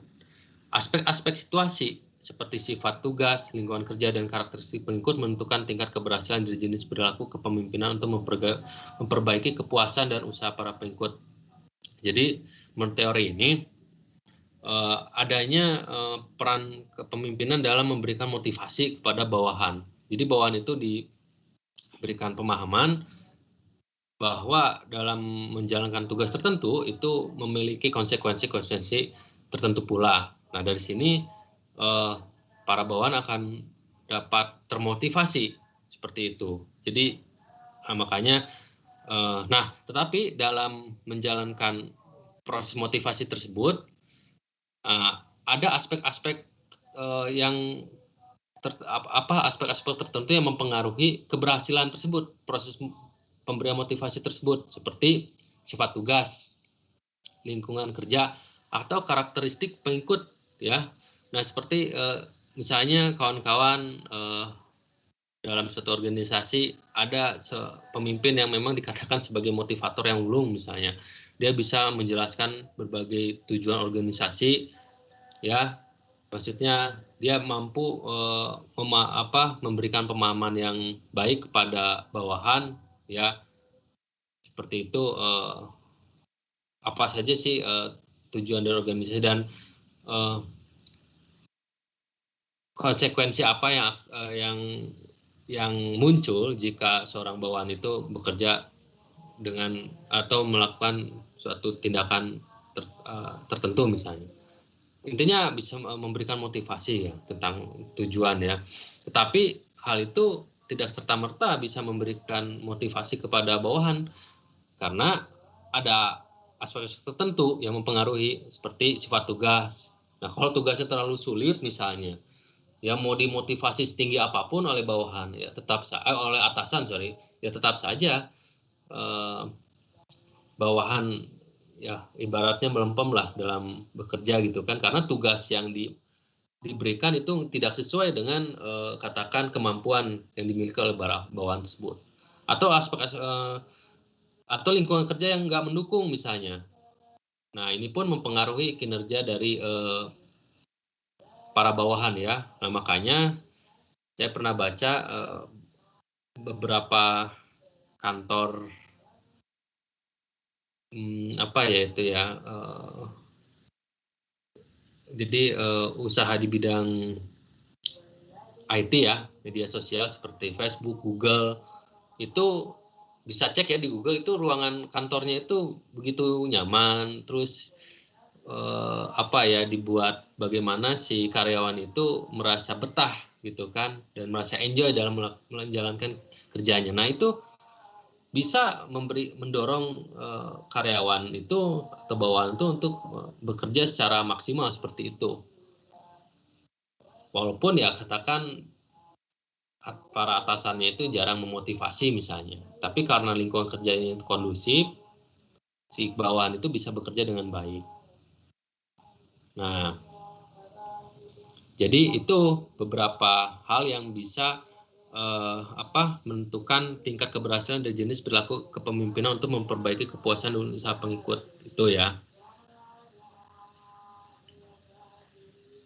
Nah, LPC ya selanjutnya dikembangkan oleh Fiedler, yang mana pandangan tersebut berhubungan dengan pengaruh yang melunakkan 3 variabel situasional pada hubungan antara situasi ciri pemimpin dan kinerja pengikut. Menurut model ini, para pemimpin yang skor LPC-nya tinggi adalah lebih efektif untuk situasi-situasi yang secara moderat menguntungkan. Sedangkan para pemimpin dengan skor LPC rendah akan lebih menguntungkan baik pada situasi yang menguntungkan maupun tidak menguntungkan. Nah, jadi dalam model ini mengatakan bahwa ada ciri-ciri tertentu dari kepemimpinan, itu katakan sifat-sifat tertentu yang bisa mendorong efektivitas pelaksanaan organisasi, tetapi itu pun dipengaruhi oleh adanya kinerja pengikut. Jadi apa ya namanya tuh? Jadi harus adanya ciri-ciri kepemimpinan, maksudnya sifat-sifat tertentu dari pemimpin juga didukung situasi-situasi secara moderat menguntungkan seperti itu. Nah, sedangkan para pemimpin dengan skor LPC yang rendah akan lebih menguntungkan baik pada situasi yang menguntungkan maupun tidak menguntungkan. Jadi ini kembali lagi ya bahwa kepemimpinan itu harus disertai dengan suatu apa yang ibaratnya itu ciri-ciri yang dimiliki oleh pemimpin tersebut dan didukung dengan bagaimana situasi yang ada ya, seperti itu. Nah, selanjutnya leader member exchange theory ya. Nah, teori ini menjelaskan bagaimana para pemimpin mengembangkan hubungan pertukaran dalam situasi yang berbeda dengan berbagai pengikut. Nah, Hersey dan Blanchard situasional teori lebih memusatkan pada pengikut. Teori ini menekankan pada perilaku pemimpin dalam melaksanakan tugas kepemimpinannya dan hubungan pemimpin tersebut. Jadi begini, jadi dalam teori ini, jadi ada apa ya, dibagi dalam 2 kategori bawahan, yaitu kelompok in dan out ya. Nah, yang mana jika bawahan berhasil membangun pertukaran yang baik dengan atasan, maka si bawahan tersebut dapat masuk menjadi kelompok in, yaitu bawahan yang dipercaya, bawahan yang dianggap loyal oleh atasan, seperti itu. Tetapi ada bawahan yang memang hubungannya secara formal atasan bawahan, tetapi secara personal itu dia kurang hubungannya dengan atasan tersebut. Itu ada kelompok out. Nah, kelompok out ini atau bawahan di kelompok out ini itu kurang dalam memberikan pertukarannya, memberikan pertukaran ya, tingkat pertukarannya itu rendah dengan atasannya, seperti itu. Ya katakan kerja asal-asalan gitu kan, misalnya ya sesuai ini aja tugas dan fungsi saja, tapi hal-hal lain itu tidak dibangun oleh si anggota tadi itu, yang out itu ya, agar si anggota ini bisa lebih dekat kepada si atasan atau menjadi lingkaran dalam ya. Kan ada ya tiap organisasi itu ada, mungkin kawan-kawan bisalah melihat gitu, mengkategorikan kira-kira mana nih yang dia itu lingkaran dalam atasan misalnya, bawahan yang sangat dekat sekali ya, yang dianggap sebagai loyalis gitu kan, yang dipercaya gitu, atau para bawahan atau anggota yang sekiranya itu di luar dari lingkaran dalam seperti itu ya, tapi secara formal dia itu bawahan seperti itu. Nah itu leader member exchange theory itu seperti itu, teori memahami teori seperti itu. Jadi terbagi ya. Jadi yang fokusnya pada bawahan, ada kelompok in dan out. In ini yang sangat dekat ya secara personal dan dianggap sebagai loyalis atasan, dan out ini yang secara formal dia sebagai bawahan ya. Dia secara keanggotaan ya memang terdaftar seperti itu, tapi dia bukan orang dekat atasan tersebut ya, walaupun katakan tiap hari ketemu ya saling menyapa, tetapi dia bukan bagian dari lingkaran in ya, atau yang loyalis tersebut, loyalis atasan seperti itu.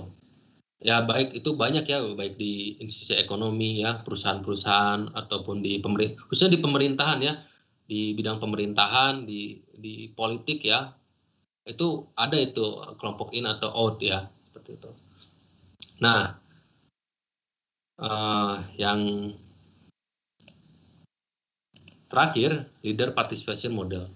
Nah, jadi menggambarkan bagaimana perilaku pemimpin dalam proses pengambilan keputusan dikaitkan dengan variabel situasi. Nah, model ini menganalisis berbagai jenis situasi yang mungkin dihadapi seorang pemimpin dalam menjalankan tugas kepemimpinannya. Penekanannya pada perilaku kepemimpinan seseorang yang bersifat fleksibel sesuai dengan keadaan yang dihadapinya. Jadi dalam model ini, jadi bagaimana seorang pemimpin itu bisa memberikan ruang partisipasi kepada bawahan dalam memberikan keputusan penting di suatu organisasi seperti itu. Jadi istilahnya pemimpinnya lebih demokratis lah gitu. Jadi dia bisa memberi kesempatan ya, memberi kesempatan kepada bawahan dalam memberikan masukan, saran dan nasihat seperti itu. Dia terbuka. Nah, kalau tipe model kepemimpinan yang seperti ini, dia itu setiap pengambil keputusan itu dia itu selalu memperhatikan suara-suara dari bawahan. Dia harus berkonsultasi dulu dengan bawahan, harus bermusyawarah dulu, harus berdialog dulu dengan bawahan. Seperti itu. Dia nggak mau mengambil keputusan secara semena-mena ya, otoriter seperti itu. Tapi kadang-kadang ada juga kan kepemimpinan sebaliknya. Nah itu nanti berbeda ya, itu kepemimpinan otoritarian. Nanti ya, kita akan bahas itu ya, model kepemimpinan otoritarian atau autokrat seperti itu. Nah, ya model kepemimpinan partisipatif ini lebih dekat kepada tipe kepemimpinan demokratis seperti itu. Nah, tetapi kembali lagi, apakah ini bisa mengefektifkan atau mengefisienkan dalam menjalankan kepemimpinan di suatu organisasi? Belum tentu. Coba kawan-kawan berpikir. Ada nih pemimpin yang setiap mengambil keputusan itu dia itu selalu berkonsultasi dan berdialog ya. Nah, pada suatu saat dia ditempatkan di suatu organisasi yang mana baru terbentuk dan secara SDM anggotanya itu kurang berkualitas lah. Nah, di saat si pemimpin itu ingin menentukan arah ya, menetapkan suatu keputusan penting di organisasi, dia menggunakan model ini partisipasi. Dia bermusyawarah, berkonsultasi. Kira-kira hasil keputusannya bagaimana? Coba ada yang bisa menjawab tidak? apakah itu hasil keputusannya, maksud prosesnya itu bisa lebih cepat dan menghasilkan suatu keputusan yang berkualitas? Silakan. Ada yang bisa menjawab tidak? Ayo. Dari kawan-kawan, silakan. Kalau misalnya pemimpinnya nih demokratis, ya, dia memberikan ruang partisipasi yang luas pada bawahan untuk meminta saran dan masukan. Tetapi di satu sisi situasinya dari pengikut bahwa kebanyakan secara SDM mereka masih rendah, ya, dari misalnya tingkat pendidikannya, intelektualitasnya, pengetahuannya, skillnya. Nah, bagaimana itu? Silakan, kira-kira ada yang bisa menjawab tidak? Nah, ini terkait dengan situasi. Kalau menurut Roli Pak akan lebih baik, Pak. Akan lebih baik suatu keputusan. Karena disesuaikan. Iya, Pak. Oke, alasannya kenapa? Karena disesuaikan dengan kebutuhan, Pak, dan kebutuhan dan keadaan. Jadi, ya kan pemimpin mah belum tahu rasa yang dipimpinnya. Jadi pemimpin juga harus mendengarkan suara-suara yang dipimpinnya, Pak. Oke. Kalau dalam konteks pelaksanaan organisasi misalnya, ini katakan hubungan atasan bawahan ya, bukan hubungan penguasa dan yang dikuasai, maksudnya pemerintah dengan masyarakat sipil. Maksudnya anggota dalam organisasi seperti itu. Kalau misalnya dalam memutuskan ingin mengambil suatu keputusan si pemimpin tersebut, ya, dia mau tuh berkonsultasi dengan para bawahan, tetapi bawahan ini dinilai ya secara SDM masih rendah seperti itu. Nah, kira-kira dalam proses pengambilan keputusannya bagaimana? Apakah itu berjalan cepat, lambat, dan menghasilkan suatu keputusan berkualitas atau tidak? Nah, menurut itu iya. Nah, kira-kira menurut teman-teman ya. Ada yang lain? Pak, mungkin prosesnya agak lambat ya, Pak. Ya. Dikarenakan kan SDM anggotanya kekurangan dari segi ilmu pengetahuan. Jadi yang keputusan mungkin yang dapat diambil oleh pemimpin tersebut yaitu dengan memberikan wawasan yang lebih luas terhadap anggotanya, sehingga nanti ketika ditujukan kembali ke suatu permasalahan yang sama, anggota-anggota tersebut bisa menjawab dari apa permasalahan yang dialami oleh pemimpin tersebut. Nah, itu betul ya. Jadi ya logis ya. Jadi kalau misalnya si bawahan itu secara pengetahuan dan kemampuan skillnya kurang, dimintai masukan, saran atau nasihat ya dalam menentukan keputusan dari atasan, itu menurut pandangan ini ya, teori situasi itu belum memungkinkan seperti itu, karena bawahan tersebut benar seperti yang dikatakan oleh siapa? Yang dikatakan oleh kawan kita bahwa itu prosesnya lama dalam menghasilkan suatu keputusan, dan bahkan mungkin hasilnya pun ya kurang berkualitas seperti itu. Maka dari itu penting adanya kepemimpinan direktif ya, atau kepemimpinan instruktif, yaitu bagaimana pemimpin itu memberitahukan kepada bawahan apa yang diharapkan dari mereka, memberi pedoman yang spesifik, meminta bawahan untuk mengikuti peraturan-peraturan dan prosedur-prosedur ya, mengatur waktu dan mengkoordinasi pekerjaan mereka. Jadi istilahnya bawahan itu sadar diri lah bahwa mereka itu belum tahu apa-apa. Artinya siap menerima arahan dan nasihat dari atasan seperti itu. Nah, beda lagi kalau misalnya secara SDM-nya sudah berkualitas. Biasanya di organisasi yang sudah mapan ya, seperti itu. Terus sumber daya manusianya itu dalam secara kualitas ya, itu baik. Nah, itu bisa mungkin ya menggunakan model ini. Karena kalau sistemnya terlalu direktif ya, terlalu banyak ngatur tanpa memberikan suara pada bawahan, ya mungkin saja organisasi akan menghilangkan ide-ide yang kreatif seperti itu. Mungkin aja dari bawahan itu, dari sekian bawahan yang memiliki ide-ide yang sifatnya inovatif ya, seperti itu yang penting dalam memajukan organisasi itu. Nah, jadi tergantung dari kualitas SDM dari anggota tersebut ya, seperti itu. Nah, itu.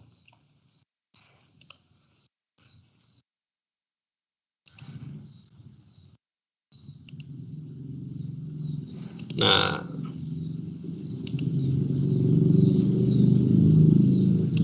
oke. Nah, kita lanjut ke kepemimpinan transformasional ya. Jadi ini salah satu ini ya pertanyaan dari saya yang tugas ya. Nah, ini ya pengertian dari kepemimpinan transformasional. Jadi kepemimpinan transformasional ialah seorang pemimpin yang tidak terlalu memiliki peran yang besar dalam mengkoordinasi atau melakukan tugas administrasi ya, tetapi lebih kepada memberi nilai-nilai inspiratif dan visi yang baru bagi setiap anggota organisasi. Nah, ini menarik ya. Jadi peran pemimpin, dia lebih menonjol kepada peran leadernya daripada peran manajerialnya. Nah, kita kan telah membahas ya perbedaan antara pemimpin ya, konsep pemimpin, leader, dan manajer seperti itu. Nah, kalau membahas kepemimpinan transformasi, menurut Haywood, dia lebih pada aspek kepemimpinannya, bukan manajerialnya seperti itu. Nah, jadi kepemimpinan transformasional ini jadi lebih kepada bagaimana dia menciptakan suatu visi ya yang baru, yang istilahnya itu bisa memberikan dengan inovasinya yang digagas dari visi-visinya tersebut, yang bernilai inovatif tersebut, itu bisa memberikan perubahan yang signifikan pada kehidupan organisasi seperti itu. Nah, itu ya.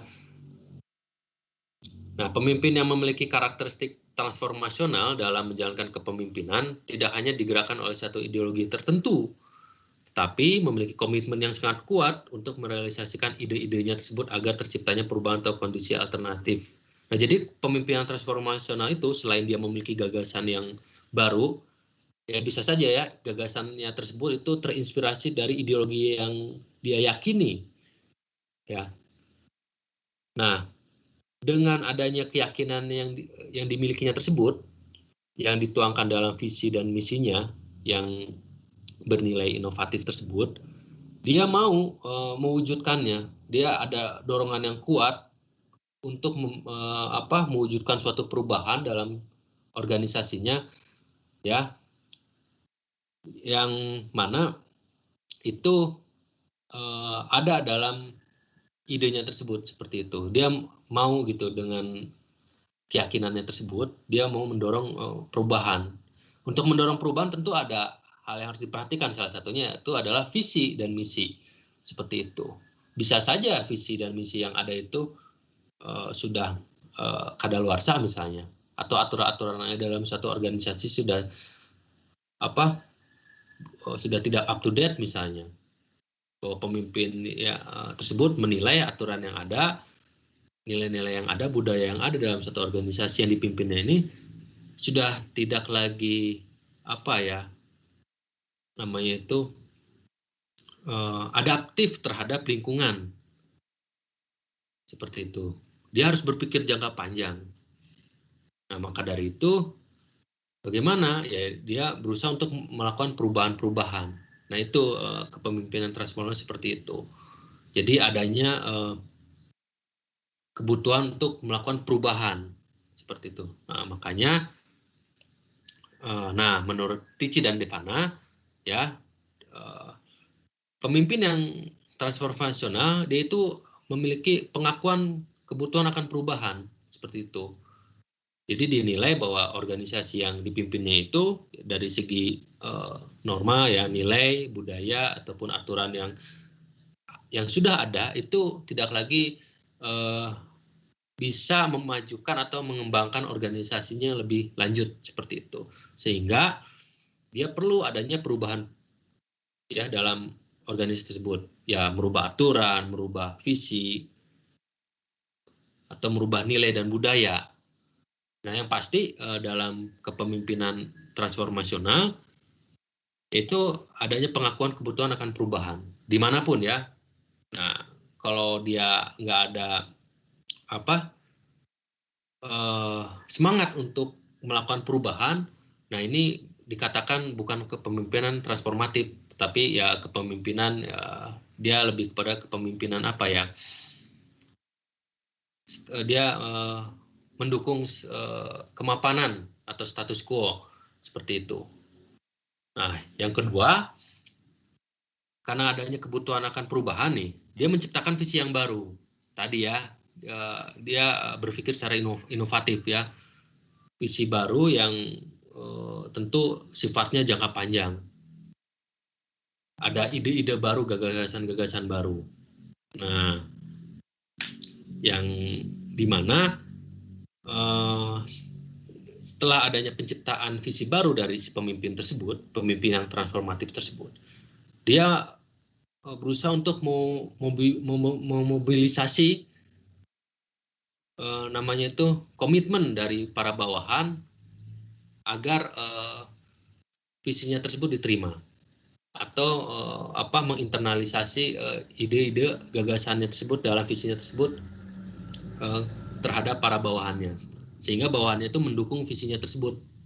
Nah, ya tentu saja visi ini nggak bisa dibawa sendiri oleh si pemimpin tersebut. Dia harus mengkomunikasikan, harus mencari dukungan dari tiap bawahan ataupun kolega-koleganya agar mau menerima visinya tersebut. Nah, ya selanjutnya tentu harus adanya pelembagaan perubahan. Nah, setelah diterimanya atau adanya pengakuan dari para bawahan terhadap visinya tersebut dan bawahan tersebut mengakui perlu adanya perubahan, maka dibuatkan suatu aturan baru dalam organisasi tersebut. Ya tentu dari visi misi yang baru, aturan baru dan program atau kebijakan yang baru. Seperti itu. Dan dari situ sehingga adanya pelembagaan ya. Pelembagaan itu pelembagaan itu tadi ya, maksudnya adanya nilai-nilai ya, norma-norma ya yang mengatur bagaimana seorang manusia itu berperilaku. Jadi di situ ada nilai ya, norma yang sifatnya tentu baru ya, seperti itu, sehingga menciptakan perubahan, khususnya perubahan budaya dalam organisasi tersebut. Ya bisa perubahan cara berpikir para anggotanya gitu kan ya, sehingga anggotanya bisa lebih memiliki pandangan-pandangan yang lebih baru dalam melihat organisasinya seperti itu. Nah, intinya pelembagaan perubahan ini dalam bentuk aturan-aturan ya, seperti itu, peraturan, hukum, kebijakan yang itu bernafaskan visi yang baru dari si pemimpin transformatif tersebut, seperti itu. Kira-kira contohnya apa pemimpin yang transformatif itu? Nah, saya ambil contoh ini ya. Nah, kawan-kawan kira-kira ada yang tahu nggak ini foto siapa ini? Coba ada yang bisa jawab tidak? Ada yang tahu ini? Enggak, Pak. Tahu. Iya ya. Uni Soviet ya, betul ya. Itu ada Palu Arit. Gambar lambang Palu Arit ya. Ini. Siapa kira-kira ada yang bisa jawab tidak ini? Nah, ini salah satu ya. Kita menuju pada teorinya Tici dan Devana ya, tentang kepemimpinan transformasional. Nah, ini salah satu contohnya. Nah, dia ini pemimpin Soviet pertama ya, yang berhasil menggulingkan rezim Mensheviks ya saat itu ya, yang mendorong revolusi di Rusia tahun 1917 ya. Ini Lenin ya, Vladimir Lenin. Kawan-kawan pernah mendengar ya namanya. Nah, dia termasuk, walaupun banyak ya beberapa tokoh-tokoh penting di dunia itu memiliki ciri yang kepemimpinan transformatif. Nah, salah satunya ya saya ambil contoh ini, di mana dia meyakini perlu adanya perubahan ya, seperti yang dikatakan oleh Tici dan Devana tadi itu, perubahan. Gak bisa nih sistem yang ada ini korup ya, dia menganggap seperti itu, korup, menyengsarakan rakyat, melegalkan memperluas perbudakan dan penindasan terhadap rakyat kecil seperti itu. Sehingga dia menawarkan ide yang baru, yaitu tentu ide-idenya tersebut kembali lagi itu dipengaruhi oleh ideologinya, tentu ideologi Lenin ya, Pak Lenin ini Marxisme seperti itu. Tergantung ya ideologinya apa ya, yang mempengaruhi dia untuk menciptakan suatu ide atau gagasan yang baru. Nah, tentu karena adanya keyakinan untuk melakukan perubahan, dia menciptakan visi yang baru. Nah, visi-visi ini tadi ya diambil dari ideologi yang dimiliki oleh si pemimpin tersebut, seperti itu. Tentu ya pandangannya Marxisme ya, Lenin. Nah, selanjutnya melakukan tadi pelembagaan perubahan dalam bentuk peraturan-peraturan. Jadi nah dari sini dia mulai membangun struktur yang berbeda, ya, struktur politik yang berbeda seperti itu, baik secara aturan, legal formalnya ya, konstitusi maupun institusi politiknya ya dirubah seperti apa. Nah, jadi adanya pelembagaan ya, pelembagaan nilai-nilai baru seperti itu dalam bentuk aturan-aturan hukum ya. Nah, sehingga apa? Tadi dengan adanya pelembagaan tersebut diharapkan terwujudnya suatu perubahan. Nah, apakah di Uni Soviet terjadi perubahan? Tentu ya, dengan adanya runtuhnya rezim yang dahulu, dengan lembaganya yang dihapuskan ya, dengan dirubah dengan lembaga yang baru ya, dengan nilai-nilai yang berbeda, tentu akan terjadi perubahan seperti itu. Nah, yang dirubahnya apa? Nah, kalau dalam kasus Rusia saat kepemimpinan dia ini menghapuskan hak milik saat itu ya, produksi yang awalnya dikuasai oleh para kaum bangsawan maupun kaum borjuis saat itu diambil alih dan dikuasai oleh negara mengatasnamakan kepentingan kaum buruh dan tani seperti itu. Nah, itu bentuk pelembagaan perubahan yang dilakukan oleh Vladimir Lenin ya. Nah, ini ya. Ya banyak ya contoh kepemimpinan transformasional, tapi pada intinya seperti itu. Kepemimpinan transformasional ya, dia itu harus bisa memotivasi, memberikan ide-ide segar. Bahkan pemimpin transformatif itu bisa mendorong bawahan itu untuk menjadi pemimpin selanjutnya, the next leader ya, seperti itu. Itu kepemimpinan transformasional. Jadi dia itu sebagai tutor juga, membimbing para bawahan itu untuk nanti setelah dia pensiun ya, sudah atau tidak lagi menjadi pemimpin, dia mencetak kader-kadernya untuk menjadi pemimpin yang baru yang memiliki gagasan yang sama seperti itu. Nah, itu ya kepemimpinan. Nah, ini ya. Nah, ini pedoman-pedoman dalam kepemimpinan transformasional ya. Nah, mengembangkan visi yang jelas dan menarik ya.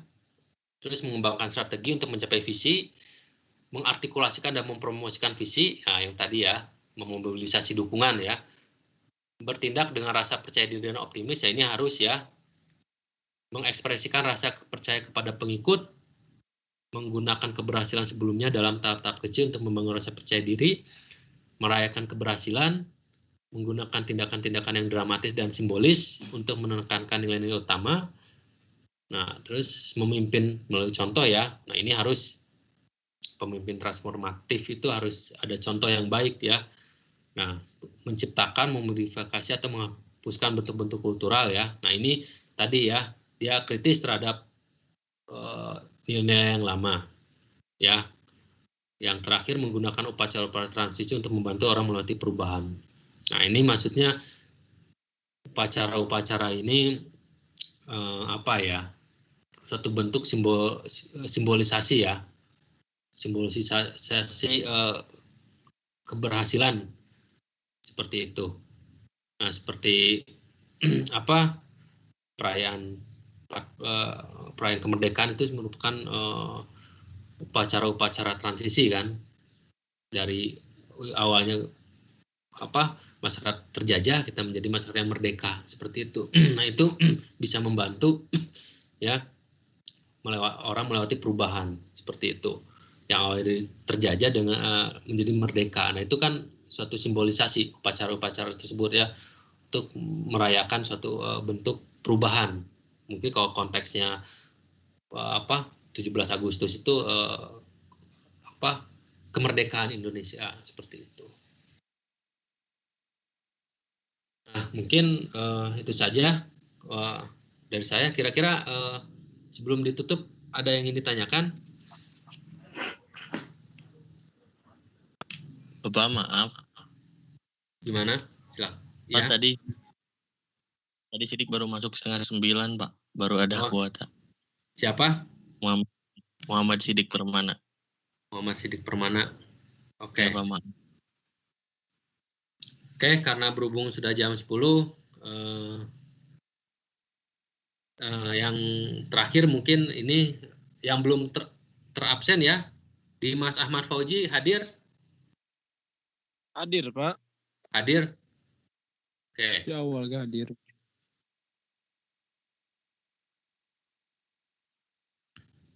Ya, berarti untuk hari ini hadir semua ya. Untuk itu saya akhiri saja untuk sesi ketiga hari ini. Sebelum itu saya mohon pada kawan-kawan untuk menampilkan layarnya ya. Oke.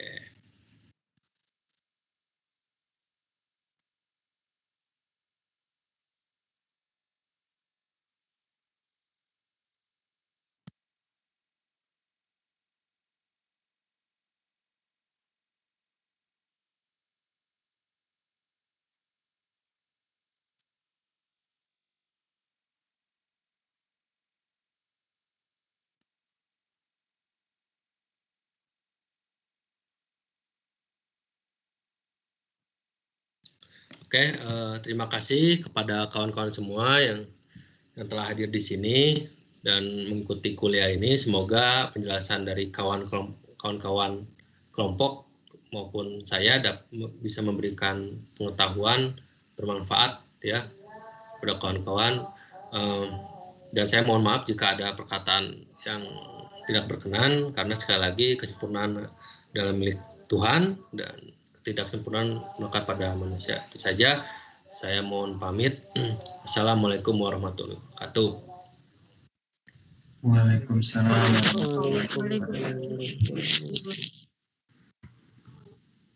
Ya.